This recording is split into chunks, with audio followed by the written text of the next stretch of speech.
агар ин тоҷик таваллуд намешуд, шояд дар коронавирус ҳама вафот мекард. ман оиди тоҷиконе гап мезанам ки таърихи ҷаҳониро иваз карданд ва оғоз мекунем аз Абуалӣ ибни Сино. ӯ чунон доно буд ки дар 10-солагӣ Қуръонро аз ёд медонист ва дар 16-солагӣ дилхоҳ табибро дар баҳс мағлуб мекард. Сино дар 18-солагӣ аллакай табиби шахсии амир буд, аммо ту бошӣ то ҳол намедонӣ ки дил аз кадом тараф аст. аз кадом тараф буд? Хулас, баъди табиби амир шудан ӯ ба китобхона роҳ ёфт ва ҳамаи китобҳоро хонду илми худро боз ҳам бештар намуд. дар ҳоле ки дар Аврупо табибон бо хунро тоза кардану бо пеш кардани ҷину аҷина гӯё беморонро тавобат мекарданд, Сино аллакай фаҳмида буд ки бемориҳо тариқи об ва ҳаво мегузаранд.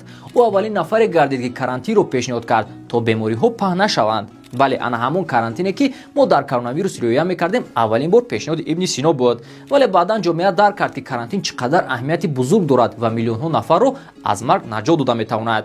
Китоби ӯ Алқонун ё худ қонуни тиб дастурамали тиббӣ дар Аврупо барои 500 соли навбатӣ гардид, аммо тиб танҳо як бахши дониши ӯ набуд. ғайр аз он Сино ба фалсафа, астрономия, химия, риёзиёт ва шеъру мусиқӣ шавқи беандоза дошт. Сино метавонист туро табобат кунад, баъдан дар бораи ин шеър нависаду ҳамчунин ҳисоб кунад ки ту дар кадом бурҷ таваллуд шудаӣ.